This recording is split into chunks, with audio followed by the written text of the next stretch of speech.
Ini dulunya Sakifah. Sakifah itu kalau zaman kita sekarang seperti pendopo lah Pak Ibu ya. Pendopo yang mana masing-masing suku di zaman itu mereka punya pendoponya ya untuk menyelesaikan masalah-masalah suku mereka. Ya masalah-masalah suku mereka. Ya tempat musyawarah mereka Pak Ibu. Jadi masing-masing suku dulu mereka punya Sakifah. Sakifah itu artinya atap.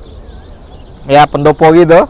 Jadi mereka duduk-duduk menyelesaikan masalah suku mereka, masalah keluarga mereka di sini.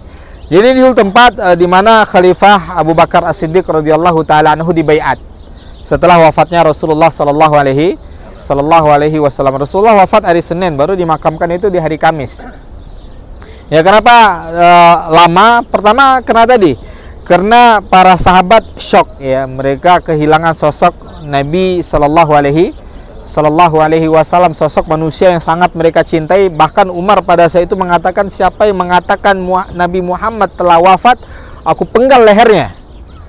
Ya, Muhammad dia belum wafat, dia hanya naik ke langit sebagaimana Allah mengangkat Isa alaihissalam ke langit dan nanti akan diturunkan.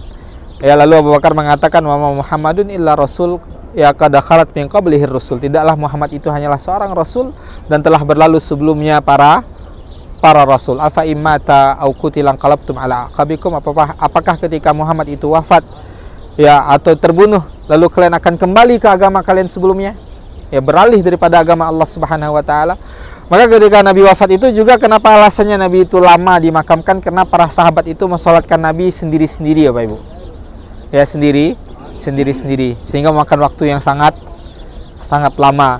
Ya, dan juga ketika itu mereka kehilangan sosok pemimpin yang luar biasa. Maka berkumpullah sahabat Nabi Shallallahu Alaihi Wasallam dari kalangan Ansar di tempat ini. Ya, mereka membicarakan tentang siapa pemimpin setelah Rasul Shallallahu Alaihi Wasallam. Ya, maka pada saat itu mereka akan mengangkat salah seorang pemimpin dari kalangan mereka, dari kalangan Ansar. Ketika Nabi hijrah, mereka dikatakan sahabat Ansar, yang sahabat yang datang dari Mekah ke Madinah dinamakan dengan sahabat Muhajirin. Jadi pendapat mereka pada saat itu, ijtihad mereka pada saat itu apa?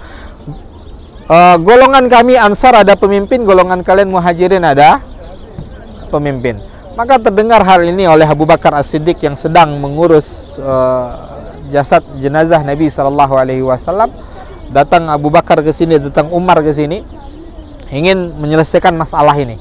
Kenapa mereka membicarakan itu Bapak Ibu? Bukan karena tamak kepemimpinan, bukan. Karena memang kaum muslimin ini nggak boleh satu hari pun tanpa pemimpin. Ya, nggak boleh satu hari pun tanpa pemimpin. Karena kalau ada satu hari kekosongan kepemimpinan maka akan terjadi kekacauan. Maka pada saat itu mereka langsung bermusyawarah. Padahal Nabi masih belum dikuburkan. Bukan karena mereka tamak kepemimpinan. Ya, maka di situ akhirnya singkat cerita Pak Ibu, para sahabat sepakat ya dengan keutamaan Abu Bakar As-Siddiq radhiyallahu taala anhu, dengan perjalanan ya hadis-hadis Nabi sallallahu alaihi wasallam menceritakan tentang keutamaan Abu Bakar dan juga bagaimana dekatnya Abu Bakar selama hidup dengan Nabi sallallahu alaihi wasallam. Ya, mereka bersepakat membaiat Abu Bakar As-Siddiq menjadi khalifah pemimpin setelah Nabi sallallahu alaihi wasallam. Pas itu Ali tidak langsung membaiat. Bukan karena Ali marah. Bukan karena Ali merasa kepemimpinan telah dirampas darinya. Bukan karena itu Bapak Ibu. Karena Ali nggak suka Abu Bakar itu dibaiat di tempat salah satu suku. Sedangkan pemimpin itu seharusnya apa? Untuk semua orang. Maka Abu Bakar, Ali pada saat itu menunda baiatnya bukan karena marah, tidak suka atau tidak terima Abu Bakar menjadi pemimpin setelah Rasul Sallallahu Alaihi Wasallam. Tapi apa? Karena tempatnya nggak pas. Ya, tempatnya nggak pas. Maka di keesokan harinya Abu Bakar kembali dibaiat di masjid Rasul Sallallahu Alaihi Wasallam. Nah, ini Sakifah Bani Sa'idah. Jadi ada katanya kalau mau jadi gubernur wali kota ke sini dulu Pak Ibu. Tapi jelas itu nggak ada hubungannya Pak Ibu.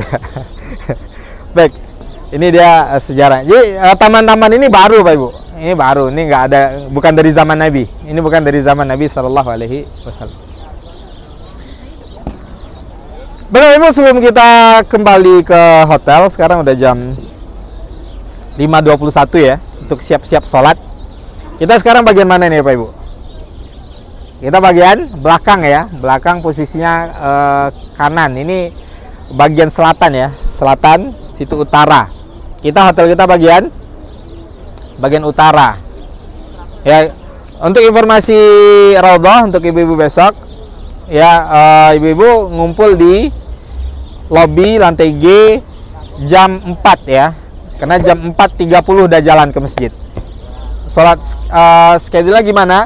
Ibu-ibu sholat jemaah dulu, nanti akan ditemani oleh mutawifahnya untuk pembimbing perempuannya yang akan menemani apa ibu-ibu ya, untuk ibu-ibu masuk ke Raudhah. Dan ibu-ibu nanti kalau ke Raudhah usahakan yang paling depan. Ya, usahakan yang paling depan, jangan yang di belakang. Karena Raudhah itu ya baina baiti wa mimbari, antara rumahku dan mimbarku. Sebisanya cari yang paling depan. Ya, kemudian apa yang dilakukan di situ kalau ibu-ibu masuknya nanti udah waktu syuruk, ya udah langsung sholat syuruk ya, langsung sholat duha. Ya, lalu perbanyak doa di situ Bapak Ibu. Raudhah adalah salah satu taman daripada taman-taman surga, dan diharapkan padanya doa kita diijabah oleh Allah Subhanahu wa taala. Untuk bapak-bapak belum ada konfirmasi Pak ya? Belum ada konfirmasi, nanti akan menyusul informasi ke Raudhahnya ya. Karena sekarang untuk ke Raudhah nggak seperti sebelum Covid. Kita dijatah per grup itu hanya sekali per kedatangan. Ya, sekali per kedatangan, sehingga ya ini satu sisi memudahkan, satu sisi menyedihkan. Kenapa menyedihkannya? Karena kita hanya dapat satu. Biasa setiap kedatangan itu kapan aja bisa masuk gitu kan. Asalkan mau berdesak-desakan bisa masuk. Sekarang enggak. Sekarang satu perkedatangan hanya satu kali kesempatan untuk sholat di Raudhah. Tapi ini bukan rangkaian umroh ya. Ini bukan rangkaian umroh, hanya kita ingin sholat di Raudhah. Jelas Pak Ibu ya? Dan agenda besok itu Raudhah saja. Setelahnya agenda pribadi. Untuk ibu-ibu boleh nggak besok ikut Jumatan? Boleh. Ya, ikut Jumatan boleh, harus ulang lagi dengan sholat zuhur. Karena mubah ya bagi perempuan, dan sah bagi mereka ketika mereka melakukan Jumatan tanpa harus mengulang lagi setelahnya dengan sholat zuhur. Jelas banyak. Untuk Jumatan kalau bisa jam 10 itu udah ke masjid. Ya, jam 10 udah ke masjid. Kenapa? Karena kalau dikhawatirkan kalau lebih dari itu jam 11 bisa-bisa apa-apa ibu-ibu sholatnya kayak gini nih. Pelataran sini nih. Ini persiapan untuk Jumat besok nih. Sampai keluar nih Bapak Ibu untuk hari Jumat. Ya, wallahualam. Ada yang ingin ditanyakan Bapak Ibu? Jelas ya insyaallah informasinya. Jam 4 lah Bu ya. 4.30 itu udah jalan. 4.30 udah? Iya. Di tempat yang akhwat sekarang ini. Iya, tempat yang di akhwat sekarang itu Bu ya. Yang sebelah sana, kalau ini kejauhan. Dan memang agak lebih longgar di sana. Karena di sini hotel-hotel orang-orang Indonesia banyak daerah-daerah sini Bu. Ini orang Indonesia nih kebanyakan nginap di sini. Jadi pada crowded di sini. Di situ agak sepi karena nggak terlalu banyak hotel di situ. Nggak terlalu banyak hotel. Ya, kalau bisa memang jam 10 itu udah ke masjid kalau ingin Jumatan di masjid. Dan nanti untuk translate-nya ada, nanti kita kirim linknya di grup, yaitu pakai radio yang ada linknya. Nanti siapkan headsetnya, pakai headset ya, pakai headset, nanti ada terjemahannya. Ketika khatib berkhutbah nanti ada langsung diterjemahkan ke bahasa Indonesia. Jelas Pak Ibu? Nanti kita kirim di grup ya, insyaallah. Ya, kalau gitu, dengan itu berakhir ya keliling Nabawi kita pada hari ini. Wassallallahu ala nabiyina Muhammad wa ala alihi wa ashabihi wasallam. Assalamualaikum warahmatullahi wabarakatuh. Kita kembali